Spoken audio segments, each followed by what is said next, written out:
Hey, peace, peace, peace, everybody. How y'all doing, family? Um,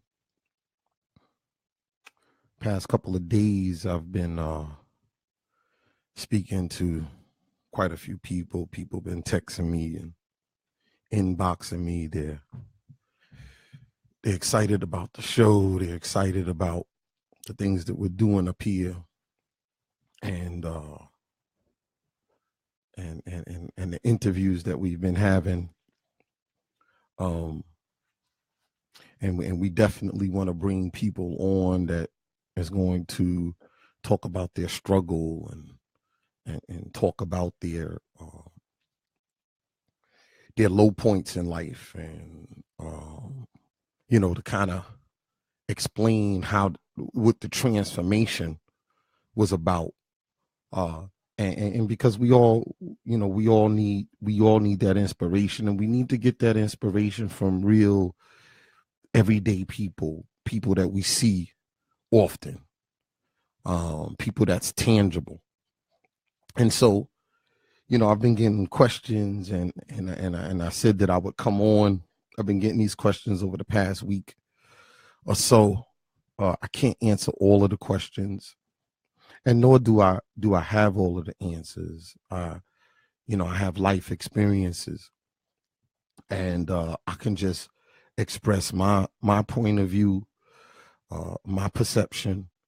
Can maybe tell you how I've gotten over some of my obstacles, and in this community with this show, Conversations with Malik. Shout out to my co-host Jeff Joes and Kareem Turnage, and the different people that are helping to make all of the things that we're going to be doing up here possible, to the contractor that's going to be working on the studio, to the marketing meetings that we're having, and in planning. We're doing all of this to really plan to have an effective movement. So I want to start out first by saying peace and blessings, David J. If you know of anybody that has a powerful story of transformation, we would love to have them on the show.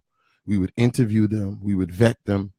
We would make sure that they're bringing something to the table, because we want to start a movement in this day and time. We really feel that this is necessary, that we can help each other within the community of people to help each other to go to the next level, and to make those transitions, which is transformation. So I have some questions here, and I'm going to answer some of the questions that I've been getting from people.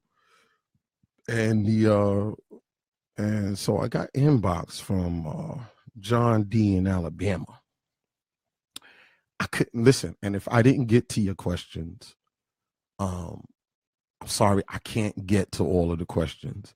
There are some questions that I found that were more pertinent than others. Not that they're more important, but that some of these questions really hit my spirit, and I figured I would answer them.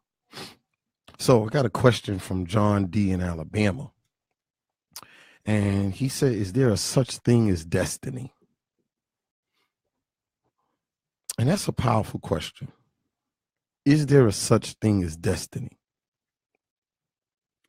So we've been given the ability of choice, and to choose. We make decisions day in and day out. I find that I got only a certain number of good decisions in me. So I try to really focus on what it is that I can control. There's something called a Serenity Prayer. God grant me the serenity to accept the things I cannot change, courage to change things I can, and the wisdom to know the difference. And wisdom comes from God. Wisdom doesn't create in me. And so there's only I noticed that I'm only capable, and there was a study that human beings are really only capable of making but so many decisions in a day. I don't know the exact number, but so what I try to do is I try to focus my energy, because I'm only allotted a certain amount of energy every day. I try to focus my energy on the things that I can change. And those are things that are mostly in me. So I have the ability of choice. Now, if humans was given the ability of choice, how is their destiny? Because for me to believe that there's destiny means that the script of my life is already written out, that I'm actually not making choices, that I'm actually following a script that was laid out. Now, so I think sometimes we try to explain the unexplainable, and we might even say, God did it, or some people say, the devil did this, and with that, I find that sometimes I cannot be taking ownership for my actions. So, I don't believe that life is predestined. I believe that there is grace and mercy where I don't suffer the full brunt and the full extent sometimes of the bad decisions that I make. Now that's grace and mercy. But my life is an accumulation of all of the decisions I made. That's if I'm taking inventory. And I'm really watching me. When I'm really keeping an eye on Malik, I can really, really, really see my fingerprints. I can see my fingerprints on my current reality. I can see it. It's written. The decisions that I made is written all over my present reality. Now, there is a thing called manifest destiny. And so the difference between destiny and manifest destiny is that manifest destiny is a manifestation of the decisions that I've made. See, if you want to use karma, or you want to use that this is just destiny and this is why this happened, or that person is successful because that was destiny. Listen, hard work, good decisions create new realities. I got another question from Shannon from Port Richmond, Staten Island. Oh, from Staten Island. Okay. She said, it seems like I keep opening my mouth and putting myself in bad positions in my workplace. My motives are good and I want to succeed quickly, but my inexperience rears its ugly head. Wow.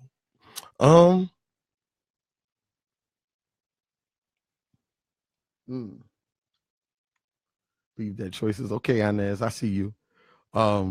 And I'm gonna read that in a second. Let me get to that. But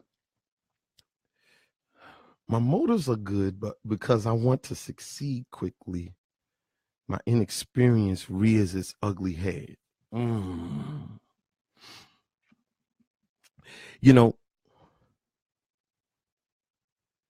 Take your time. Take your time and learn on your job. It kind of brings me to this story. And I love this story.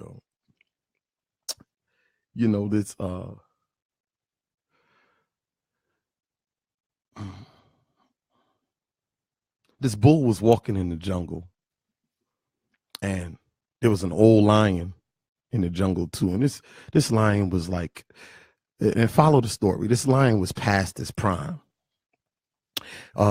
He lost his pride to some young lions. And he wasn't in a position to be chasing down and catching gazelles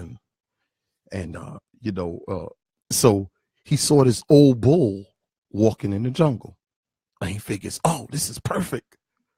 So he attacked the bull and ate the bull, right? And he, belly full, he lays out a big roar. And in him laying out the roar, there were some hunters, and they heard him. They tracked the lion down, and they killed the lion. So what's the moral of the story? The moral of the story is, if you're full of bull, be quiet.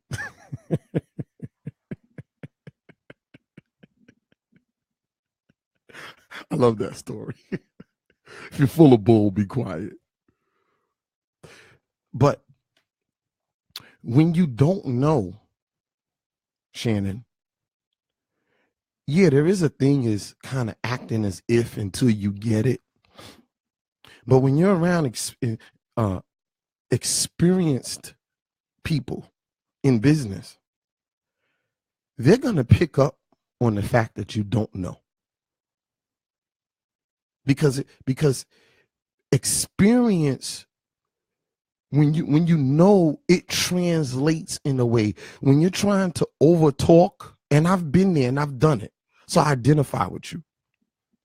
When you're trying to talk to people and convince people that you know, the more you talk, the more they're going to realize that you don't know. So I would say to you, Shannon, take your time, grow in your line of work. Don't try to be more than what you are, because your inexperience is going to limit you. But do what you know, do what you've learned supremely well. Okay? What you learned on the job, do that extremely well. Okay? Be a hard worker, and the people who are in leadership position, they will recognize that. Another question. From Samaya, ATL. Damn, people hit me up like crazy. How can I be grateful? Wow, this is deep. How can I be grateful when I lost my job? My younger brother was killed. All in this year. My husband got injured on the job and is laid off indefinitely. How can I be grateful?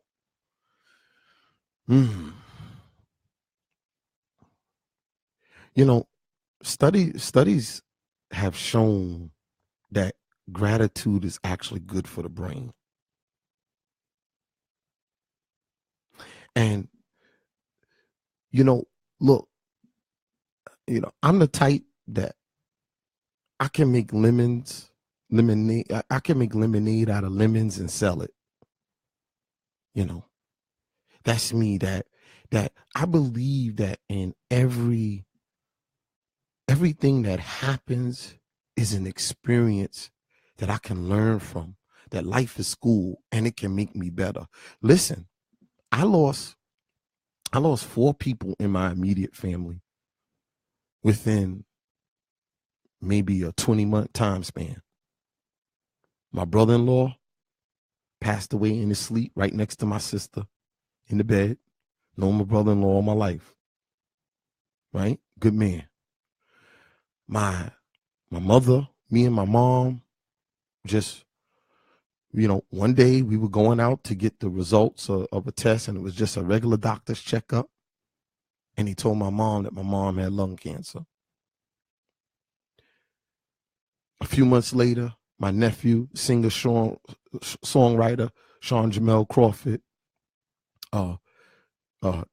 slipped into a diabetic coma and died.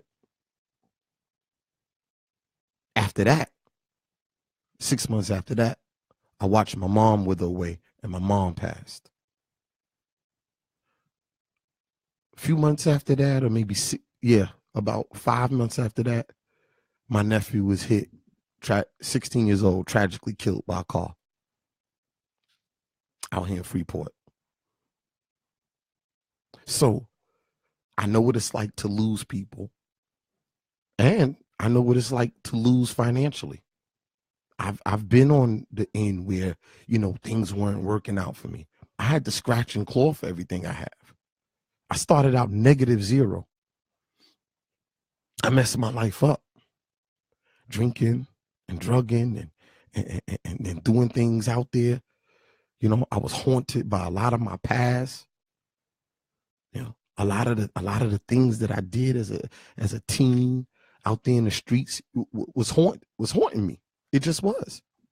And I couldn't move past the thoughts and ideas that I had about myself, that I had about life, the conceptions I had about life. But let me tell you something. During that 20-month period, there was times that I didn't know whether I was coming or going.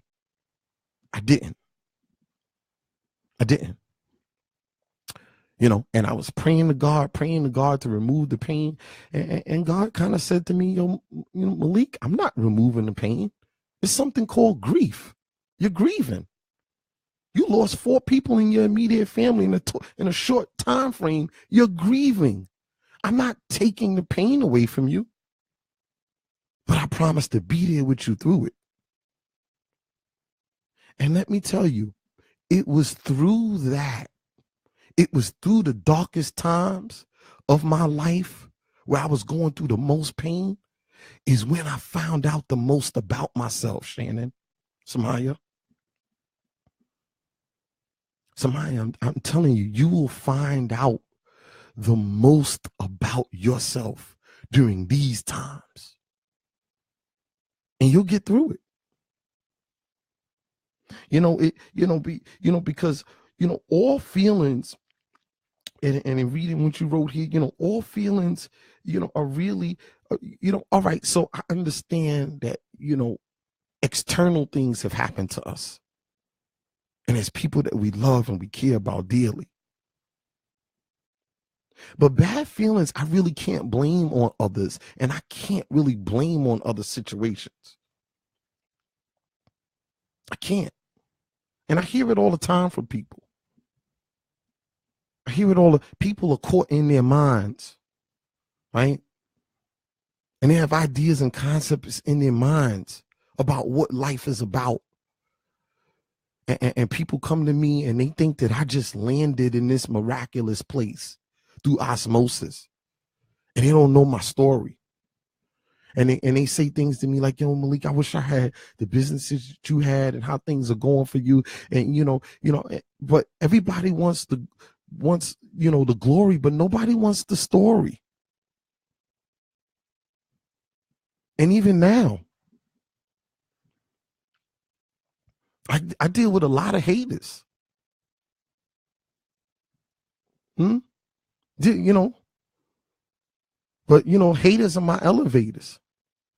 Haterade's my Gatorade. I use it for inspiration. But people are caught in their minds. And I have a saying, it has to go from my head to my heart to my hands. When I have something in my mind about what it is that I want to be and do, then I have to have it in my heart. And those 12 inches from my head to my heart, that's the longest distance I got to travel. That distance could be longer than walking from here to Egypt, getting from my head to my heart. But you want to know even a longer distance? From my heart to my hands. I have to actually put it into works. Faith without works is dead. And I was talking to somebody last night, and he said, yeah, and works without faith is dead too. Faith without works is dead. Works without faith is dead. Because let me tell you something. If your brain turns against you, there's actually nothing you can do about it. And I would say to you, Samaya, surrender to the pain. Surrender to where you're at. Embrace it. Embrace the pain. And grow from it. I got another question from Corey H., San Antonio, Texas. Wow, people are hitting me up, man. Say, Malik, you talk a lot about leadership. I just started a business. How can I be a more effective leader so my business doesn't fail? I invested all of my money and have nowhere else to turn.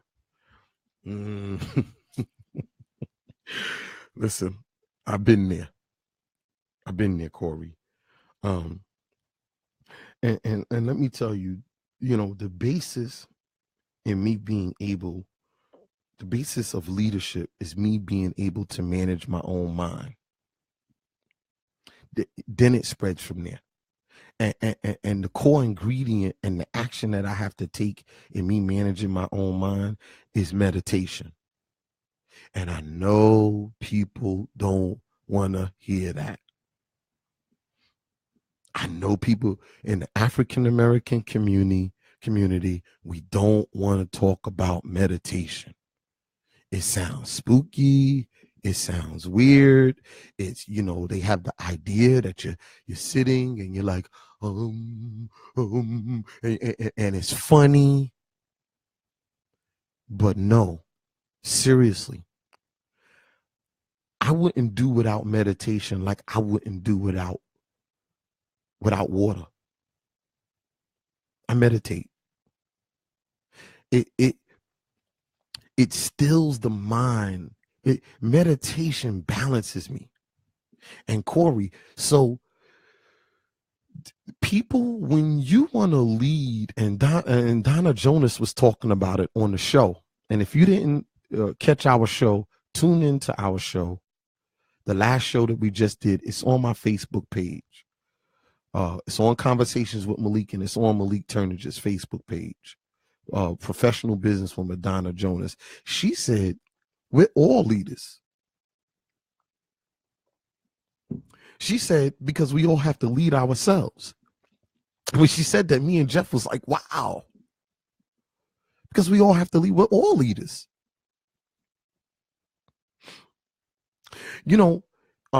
Andrew Carnegie, and we all know who Carnegie is. He was one of the great men that built America. Andrew Carnegie was making so much money that the U.S. Senate subpoenaed him to come to court. Did you know that? They checked all his records. He was a young man. He was in his 20s. He was making so much money. They was like, he has to be doing something wrong. So let me tell you what happened. Through cross-examination, he said to them, if I can do one thing for 5 minutes, and I want to challenge all of you out there, if I can stay focused on one thing for 5 minutes, I can accomplish anything. That's what he said to them. So he asked them, he did a test with them. He said, I want you guys, I want all of you senators to think about one thing for 10 straight seconds. And you want to know what? This is all true. Look up the story, The Men Who Built America, and read up on Andrew Carnegie. None of the senators can focus on one thing for 10 seconds. And you know what he said to them? He said, you guys shouldn't be running this country. There's a saying, try to sit next to your still leg. How many people out there can sit next to their still leg? Because it's the power of stillness that translates to other people, Corey. I'm telling you, Corey. And I'm going to read some of these questions up here. It's the power of stillness. Your energy, you can't fake the energy. You can try to talk your way, but that's going to run out like Trump's doing. All those people who voted for Trump in the Rust Belt and those, those heavy duty, hardcore, whatever they call themselves, they're going to see the talking's going to run out. And I deal with people like that all the time. They talk their way into my circle. And then just like they talk their way into my circle, they talk their way out. Because when you know, Corey, when you have it, it will transmit. You won't have to say much. You know, it's a lot of little things, that wisdom from meditation, wisdom from being still. There's a lot of little things that turn into the big things, Corey. Corey, listen to me. Don't make big plans right now. Don't make big plans. You can keep those goals in the back of your mind, but focus on the little things every day, my brother. And the little things turn into big things. And for the last question, before I get a little more into some of the things I wanted to talk about, I got a question here from Bart Keen T from the Boogie Down Bronx. And he said, how can blacks generate enough wealth so that we can compete in this country? Ooh, that's a tough one, brother. Because, you know, really they did a study, and I was watching this the other day on CNN, some of the talks we was having. If blacks were given the pay scale that their white counterparts are given now, it would still take African Americans 200 years to catch up. Those are just studies those are economic studies. It would take them 200. It would take us 200 years. So, and Kevin said it's not about competing, you know, and it's not about catching up. It's about catching on. There's ideas and concepts, and yes, it's about wealth building. Yes. But it's also, that's why I'm doing this on the show, and I don't talk a lot about finances, and we're going to get to that, and I'm going to have financial people in. And if you get with me, you run in the circles that I run in, I talk about finances. I'm big on finances because finances is the touchstone to power. But if the person or people get financial opportunity and the people themselves aren't in a position to handle it, then they'll just lose it. They'll just lose it. So listen, you remember when we was in school, one of the first yeah, Kev said we still waiting on our first acres and a mule. But so you remember in school, one of the first lessons we learned in school, and I want you to remember this. One of the first lessons I learned in kindergarten was the race between the turtle and the rabbit. And who won the race? Who won the race? The race between the turtle and the rabbit. Who won the race? The turtle. See, so learn how to be steady. The turtle won the race against the rabbit because the turtle was steady. There's a lot of people that years ago were doing better than me. See, I can't compare myself to other people. We can't try to compare ourselves to them. We're talking about 276 years of neocolonialism, Barky. And I know you're a young man, but 276 years of imperial neocolonialism. Forget trying to catch up with that. Look at how well Japan's doing. Japan surrendered, and look at them. If Japan was to fall, the world economy will fall. So it's not about catching up. It's about catching on. And what needs to be caught on to is ideas and concepts about how to live my personal life and how to live my financial life.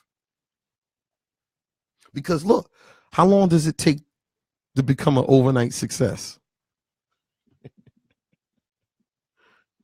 Huh? How long does it take to become an overnight success? Listen to the question I asked. How long does it take to become an overnight success? The first step to success is recognizing what it is, Joaquin, that I want to do, thinking of all of the ways that I can blow that dream and destroy the dream. Write it down. Remember, journal, do inventory. Do geniuses journal, or do journals make geniuses? I'm talking about practical application. I want you to write down what it is that you want to achieve as a young man. Write it down. And then write down all of the ways that you can destroy that dream and do the total opposite. Do the total opposite.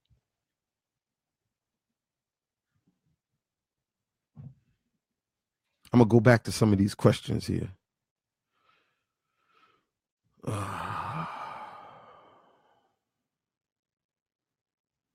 do I see here? What do I see? I see a lot of comments. I'm going back.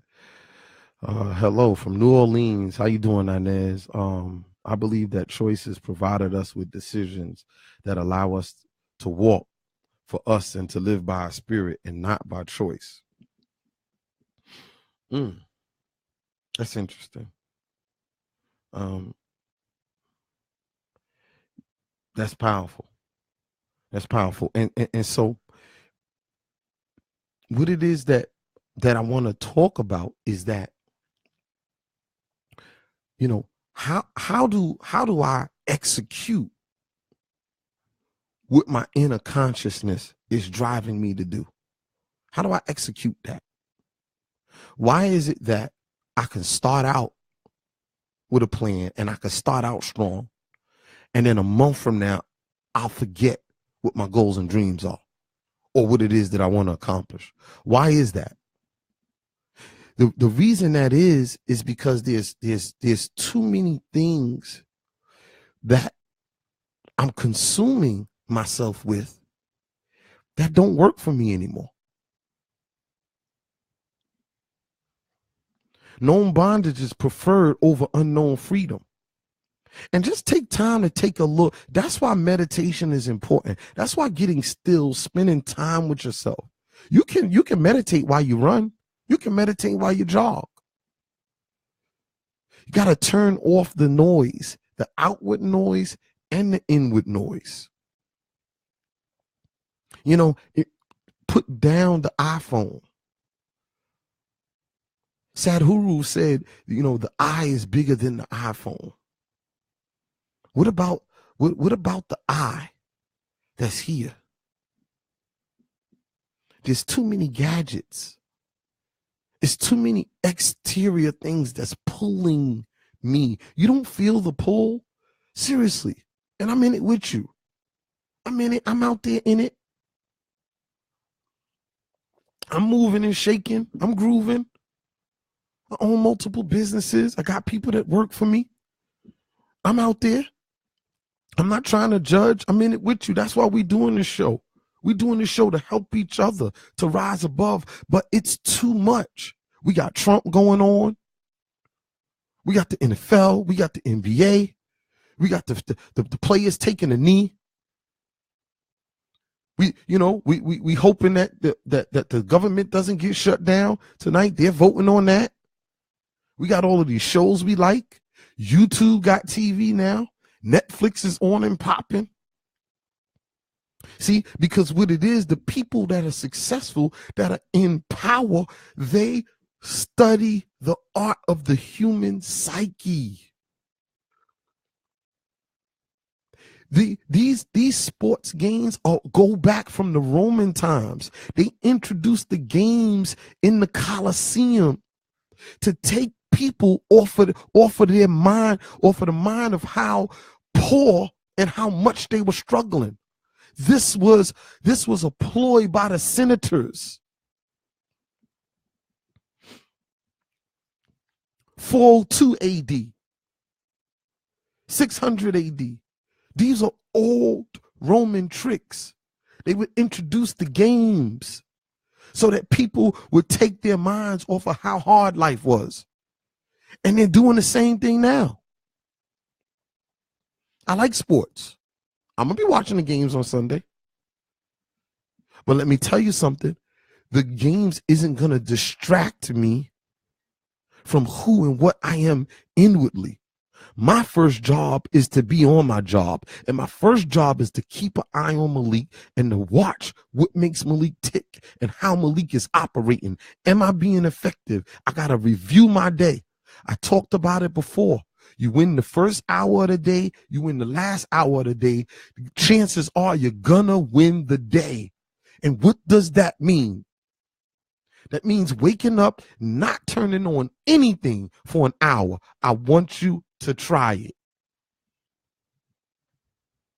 And before you go to bed, spend an hour getting quiet, reviewing your day, reviewing what you got to do tomorrow. Looking inward, reading something, putting something in you that's going to help you. There's an old saying, if you got two dogs in the yard, you got two pit bulls in the yard, and you raise them together, which one is going to win if they have a fight? It's the one you feed the most. If I look at my life and look at the areas that I'm successful or that I'm failing in, that will give me an indication of where I'm putting my energy, what I'm putting my energy into. And don't judge the outward appearance of whether you think you're succeeding or failing. You know, somebody had asked me, we was talking the other day, they said, yo, man, I hear you talking about success. What's the key to success? And I said, fail a lot. Said I would encourage you to fail a lot. Because what is success? When we want to talk about success, what's success? Success is an idea and a concept. What is financial security? Financial security is an idea and a concept. But if I don't have spiritual success, if I don't have spiritual security, what makes me think that I'm accurately assessing what financial security is or isn't? Because security is contentment. Security is safe.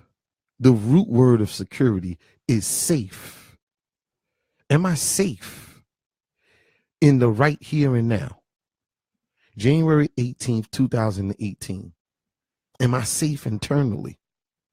Or is my dependence on other people, places, and things? Safety and security comes from within. All of my experiences are inward experiences. Even me seeing you, you can be standing in front of me. If I'm looking at you, that's still an inward experience. Come on, y'all know how it goes. The light hits your eye, it hits your retina, the image, it displays the image into the retina. Where's my retina? My retina is on my eye. I don't see you. If you're standing 5 yards in front of me, I don't see you 5 yards in front of me. I see you in my eye. Yeah, and I'm getting deep because all of my experiences are inward experiences. All of them are.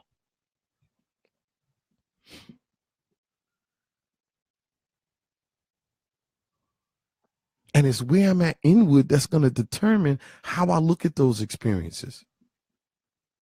And then it's going to reflect outwardly. Because I have to go in to then go out. I have to go in first, then to go out. And so during those days, I had it wrong back in the days. I spent years and years and years looking for comfort, but I was looking outside of me.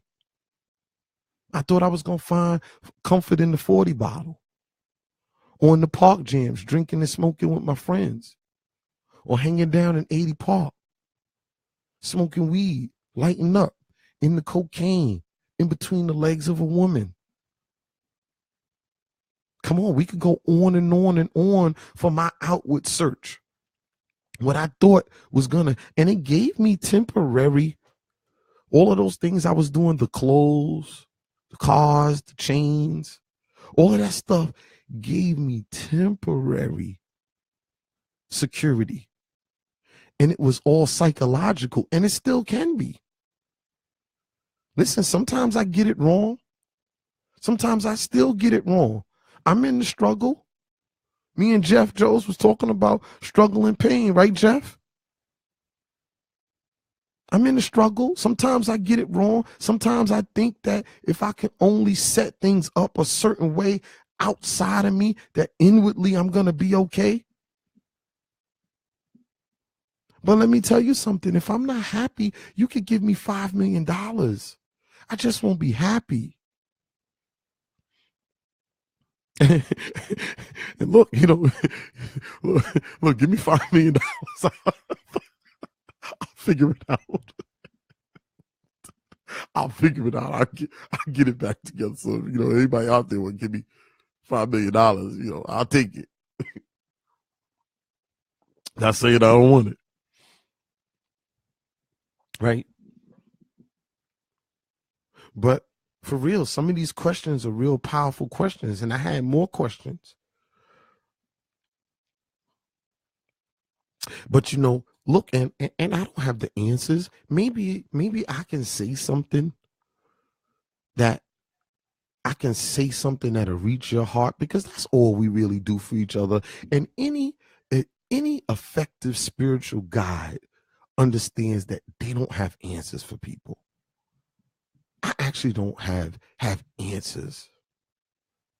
I could kind of give you my experience and my viewpoint, and hopefully I can say something that will trigger a truth that's already in you. Because let me tell you something, the truth, our truth is already there. It's there. It's just waiting to be unlocked. And some of us are really still suffering. And we think that, eventually I'm going to get it together. I'm getting older. It can't be this way forever. Let me tell you something. Pain, misery, suffering, resentment, jealousy, envy, those things are eternal demons that will be around forever. They'll be with you when you're 75. They don't just float away.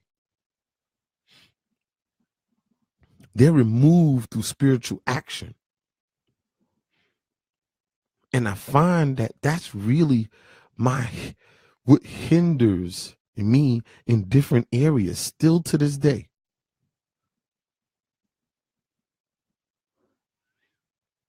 It's the outward search that never seems to really make things right. Come on, y'all know.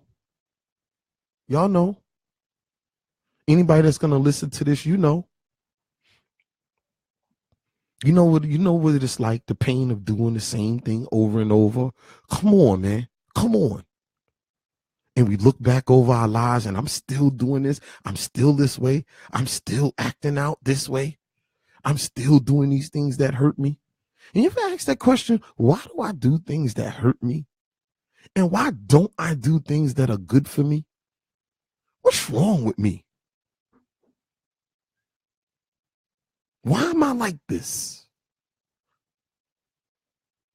Those are tough questions. Who am I? I did a show about that. Who am I? And I'm going to do a part 2. Some people kind of felt that I left them hanging. My son was in the barber shop, and he said the barber was like, his father's conversations with Malik. Remember the other night we was watching it? People are watching the show. And he said, who am I? And the guy was like, yeah, who am I? Who am I? And they was joking back and forth. But they was like, nah, your pops is really deep. He had me asking that question, who am I? And I'm going to ask it again. Who are you? Just sit with that question in meditation. Try to meditate for 5 minutes. The goal is actually 20 minutes. I do 20 and 20. I do 20 minutes of meditation in the morning and 20 minutes of meditation in the evening. And the answers come. I do. If I don't do that, I do that. If I don't do anything else, I do that. And I got my prayer list of the people I pray for. And so you want to know who I'm praying for? You're going to laugh when you hear this.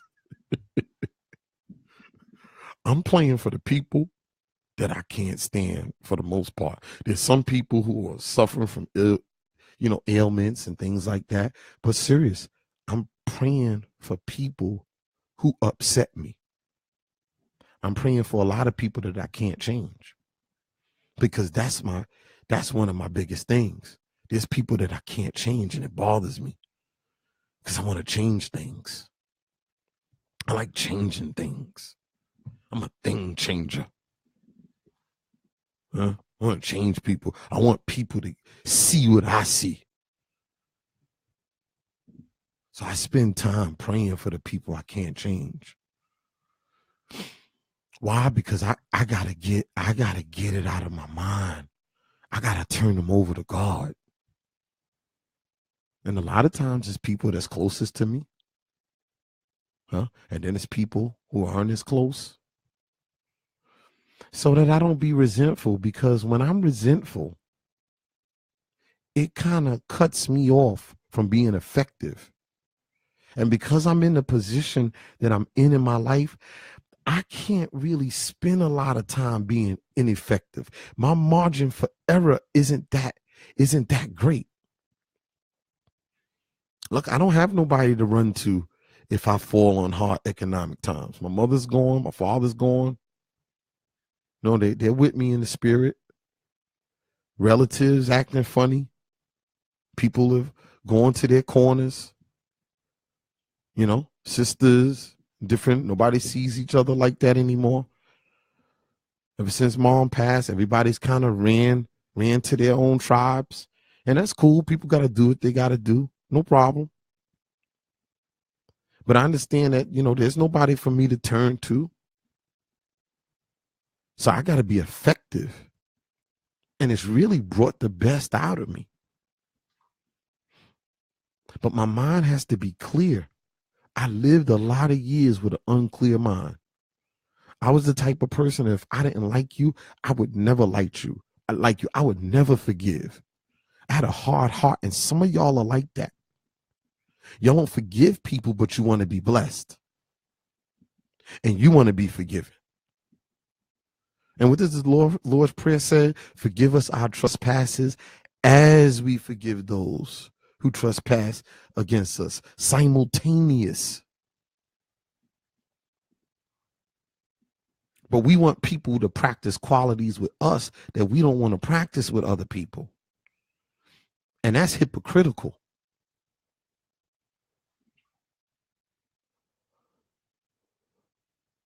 How am I going to be effective? How I'm going to be successful in things in my life, have successful relationships, have a successful business, or work on a job and be effective if I'm judgmental of everybody?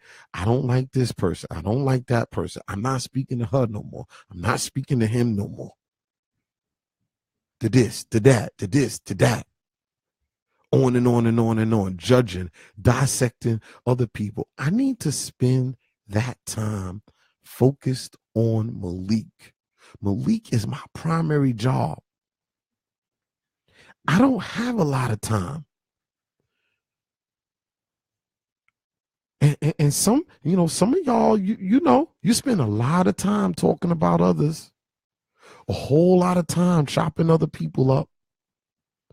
And they do this, and I don't like this about her, and I don't like this about him. Who he think he is? He pulled up like this, and that, and it did, and that's why. And then talking bad about people that are down, and you spend countless hours doing it.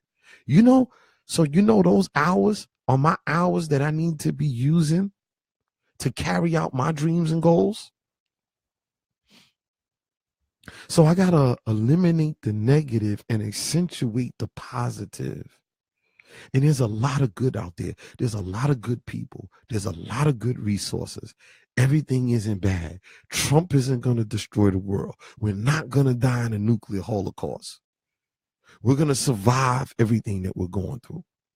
For the sister that hit me up, that, you know, that her son passed, I mean, a little brother passed, and you know, she's going through, her husband lost his job. Listen, you're going to get through it.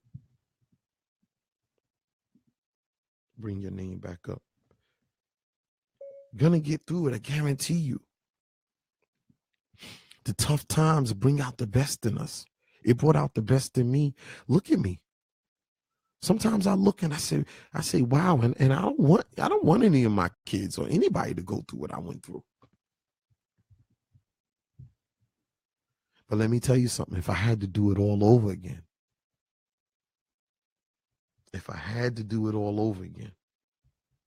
I wouldn't change a thing. Samaya from Atlanta, Georgia. And Samaya, I'm going to put you on my prayer list. Because you talked about, you know, how can you be grateful? And I understand when my father died from throat cancer when I was 12 years old. And I became a very resentful young man. I know how you feel. But guess what? The life that I started living, it wasn't in the memory of who and what my father was. The life that I started living was actually, it wasn't in my father's name, because my father didn't teach me how to run the streets. Anybody that knows Claude Turnage knew the type of man he was. And the stuff that I did after my father passed, my father would have never condoned any of that. That wasn't his walk. He was a righteous man. My father started civilian patrol and used to arrest drug dealers in Rochdale. People who were breaking into cars and stealing. And he was instrumental in why, you know, they started getting summonses, and he was part of the crew that got the old security team out of there. IBPI. Anybody from Rochdale? Y'all remember IBPI? That security force. They didn't show a lot of respect for people. He got them out of there. So all of that pain that I was supposed to have been in because my father passed, no, my father wasn't about that. My father was about life. And I'm talking about, I'm doing all of this because I'm hurt because I lost my dad. And I look back at it now, I wasn't doing that for my dad. I was doing that because that was me. So yeah, you know, Samaya, listen, hon, be grateful because it could always be worse. Just when I think things are really bad, they can always be worse. They really can. And so you want to know how you can change your beliefs about yourself? Try to do something you never thought you can do. I usually give people that assignment. Try to do something that you never thought you can do. And when you accomplish it, it'll change your beliefs about yourself. Look for the good. I talked about making lemonade out of lemons and selling it. By the grace of God, I was able to rebuild my life. And it took time. There was a lot of pain. And it wasn't an easy road. I struggled. I struggled financially. I struggled spiritually. I struggled emotionally. I struggled mentally. I had to learn how to forgive myself. I had to learn how to not be so hard on myself. That the glass was half full. And that I can actually, if I didn't like the half full of glass, water of glass, I could pour it out and that God would refill it.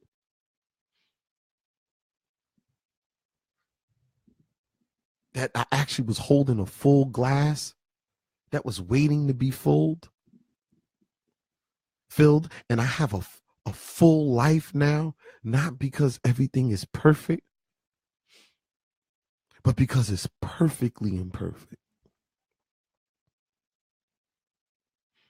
And I'm okay with it. I've been through so much that, listen, it's really not much more that can happen to me. And a lot of it is stuff that I put myself through. It's, it's not anything that anybody did to me. It's things I did to me. I could be my worst enemy. My thoughts and my actions, I could be my worst enemy. So these were some good questions, and I hope that, listen, I said something that would really inspire you, and I would just leave you with this.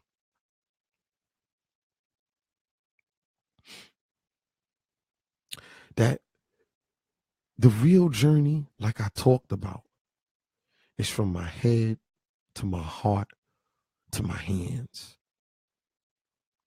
And it doesn't always feel good. But if I would encourage you anything, don't necessarily use your feelings as a barometer for how you're doing. My feelings aren't clear indications of how I'm doing. They could be indicators of how I'm thinking. Okay? But not exact indication units of how I'm doing. Because I cannot be feeling good, but I could be doing well. Because let me tell you something.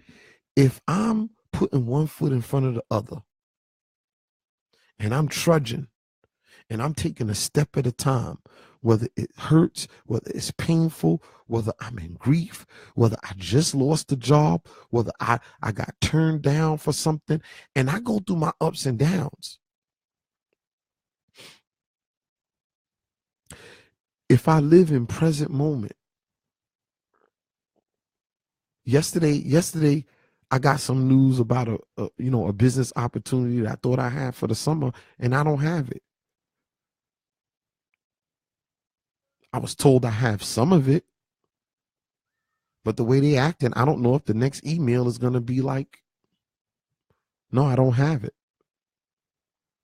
But let me tell you something. I know everything's going to be okay. Why? Because my experience has shown me that everything works out, and it might not work out the way I want it to work out.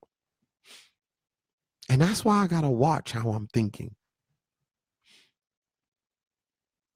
A lot of times I'm being set up for future success,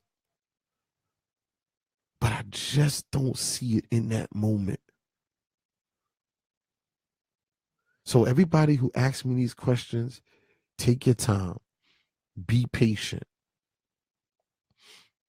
Fabulous said in this record when him and Jadakiss, he said he built his empire from the ground up. That's how he found patience.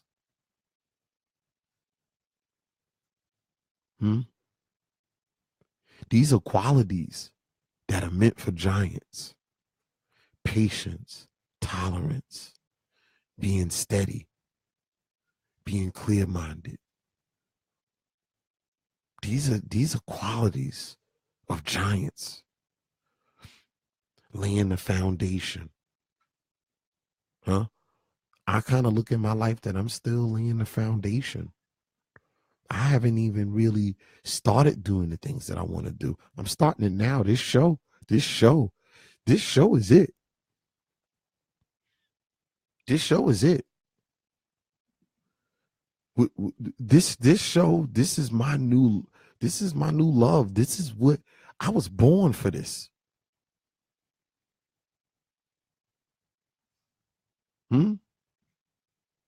This is, I started out talking about manifest destiny. This is it.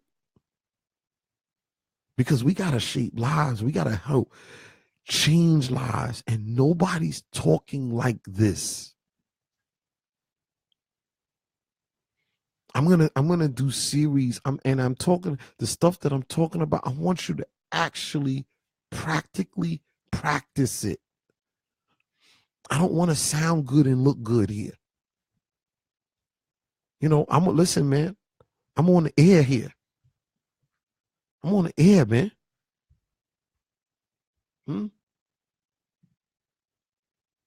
I don't want to just sound good here. So listen, peace and blessings. Enjoy your day. Conversations with Malik. Tune in, and I'll be announcing our next show. Peace.